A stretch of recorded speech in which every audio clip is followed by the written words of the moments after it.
When the event calls for a sparkly handbag, Judith Leiber to the rescue.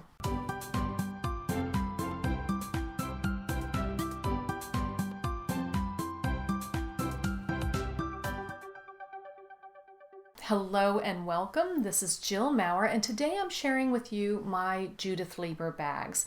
And Judith Leiber has been known for a long time to have very interesting bags that are dressier bags. Most of them are not everyday bags. She is most known for her crystal miniatures, the little crystal bags that can be in all kinds of fun shapes, including animals and different fantasy type of shapes, or just small little bags. I mean, really small, like that just fit in your hand. And I used to have some of those bags.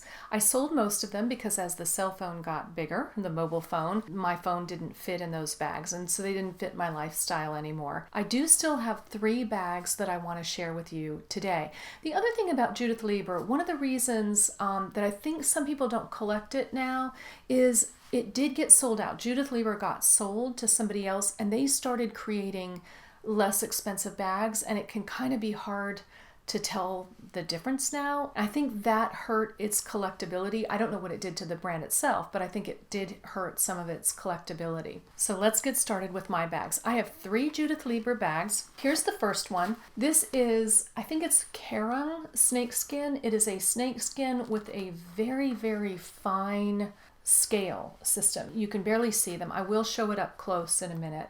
And then this beautiful sparkle here. And this is a mixture of crystals and little seed pearls. And I don't know for sure if this one is Swarovski or not. Sometimes they did do combinations where it was. And then on the top here is the little gold piece with a tiger's eye. We do a 360 of this bag. Here's the front, the side, the back, so both sides are equally well embellished. Here's the top and the bottom. I always carry this as a clutch, and I do like it because it does hold my new modern cell phone, and it holds a lot more. This bag is older. It's probably from the 80s or the 90s. I did buy this pre-loved, and you open it by pushing here and then opening like that. And Judith Leiber usually comes with some little frou-frou things that I don't use. I just take them out. But it's a cute little gold purse. And then it also has this in it, which is just as silly as it can be. This is a little comb that I've never used. It says Judith Leiber.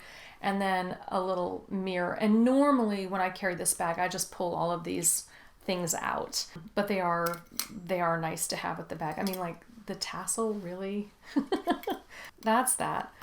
But the bag does also have this strap, and it has these little metal pieces that the strap goes on so that it pops up. Those pop up and are fully outside of the bag so that this doesn't get hurt. And then you use this as a strap. This, again, I would never use. This is thin, it's uncomfortable, it takes a gorgeous bag and makes it just not look very classy at all to me. I can see where you would maybe want to use that if you were at a cocktail party or something where you wanted to throw your bag over your shoulder.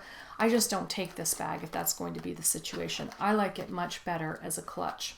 The inside is this cream satin. There are 2 pockets here that I don't normally use. Sometimes I do. I will not carry a wallet sometimes with this and just stick a couple credit cards in here. And then this is an open Silky pouch. So again, I just put that in, and then I push these 2 things down and have always just carried it that way. I've thought about actually cutting this strap off, but it's probably not the best idea. Here is this bag. This is Kerung. The scales are very, very small. And I think you can see that there. While a lot of snakeskin bags intimidate me, I'm worried about carrying them because they'll lift. These are so small that it doesn't really bother me. This seems more durable. Here's the beautiful crystal and seed pearls. And then that is that tiger's eye on the front. And again, this is the same on the back. And there's the bottom. So this one opens, you push it there, and then open it like that. And so here here is this, and this is what I mean where these pop, they pop up, those two metal pieces. So let me get that out of the way. You have the logo here. Take this card out. And you just have these two pockets here and here. It does expand to be pretty wide. You can fit it pretty much in this bag. And it's held up very, very well. Of course, you know, this isn't an everyday bag. This is I'm going out and being elegant. So I'm pretty careful with this. So that was this little Kerang snakeskin clutch. Next up is another little vintage clutch. This one is much older at this point. It is Alligator, and in this nice taupey color. The clasp has rose quartz and a little bit of jade. So this one doesn't have the crystals and the sparkles, but often if she doesn't do that, she at least does put some gems on it, which, you know, as a jewelry designer, I appreciate that. I love a gem. So let me give you a 360 of this bag. Here's the front, the side, and it is pleated here. The back, the other side, here's the top, and here's the bottom. And again, it has this pleat. And the way that this bag opens is you pop it open like that, and then you can open it. It's a frame opening. And this one, I have the dust bag. I have, you know, all the little frou-frou stuff that comes with it. Same stuff in here. And then this one does have, it does have a zippered compartment and another pocket. And again, with this. This one is also Alligator. I think this is also Alligator. This, again, I would not use. I like it much better just as a clutch. So I will give you some close-ups of this bag. Here's the beautiful alligator skin bag. It has the rose quartz and the jade. And these are, you know, this is gold metal on the frame with the alligator running between. Here's the side. And this bag does expand a little bit. It's just a frame here. And I have this out. There's the back. So here is this. And, you know, it's okay. It's just, it's not anything that feels particularly luxurious to me when I wear it. This one you open up by just popping this up, and then it opens just like a frame. Two slit pockets. And the inside. This holds a reasonable amount because it's pretty tall.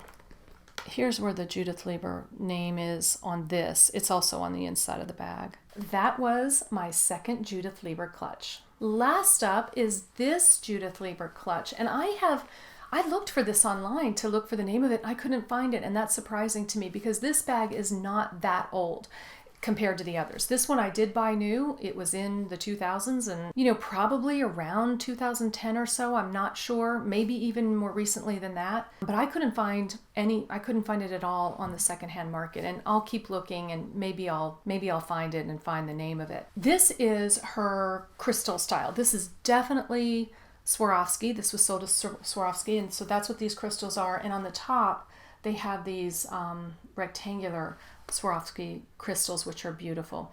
And this looks like it's going to be sort of like the mini yours where it's crystal all the way around, but it isn't. On the side, here I'll do a 360. So here's the front. The side is this silky kind of material. The back is equally as embellished, including these crystals here, the side. So here's the top. Even the top has the crystals, and then there's the bottom. And so what's nice about this bag is it sort of collapses if you don't have much, and then it expands. It's a comfortable bag to carry. It doesn't feel hard because it gives a little bit. This one is just a kiss lock. You just open it like that. She still has all of her stuff. This is a mirror and a little card. This one doesn't have the comb and all of that. What it does have is it has this little purse charm hanging on the inside, and it has a slit pocket. And again, it does have the chain. This chain, to me, does make sense with this bag. This one I would carry. The metal is a little more elegant. It does seem to fit the bag. It hangs right. The other bags, sometimes it comes up kind of like that. That I do carry on occasion to put over my shoulder. Not usually, but I will do it. And to me, this is a feature, not a flaw. So now I will give you a close-up of this bag. Here it is up close. This is very sparkly. It's a very, very sparkly bag, but in a nice neutral color. And I like these here, and they continue on to the top. And I do also like that this bag is the same on both sides, so it looks good from either side. And this one is just a kiss lock. It just, it does open. Right, this one is just a kiss lock. It opens this way. Whoops, didn't take that stuff out. There's the inside of the bag. Here's the slip pocket. And here's the zippered pocket with this cute little purse charm. And then this chain, I'll show you here. This chain is much nicer. And you see how this flips up, that little metal piece flips up to get it up and over the bag. That is one thing that the Judith Leiber bags do have. And then that chain, to me, makes a lot more sense with the bag. So that was my third and final Judith Leiber bag. So let me know what you think. Do you collect Judith Leiber? Do you have any of their bags? Are there any that you have admired? What do you think about Judith Leiber? And what do you think about when Judith Leiber sold, and if that affected you in any way? I'd love to hear in the comments below. And please remember to subscribe so that we can be sure and see each other again. Until next time.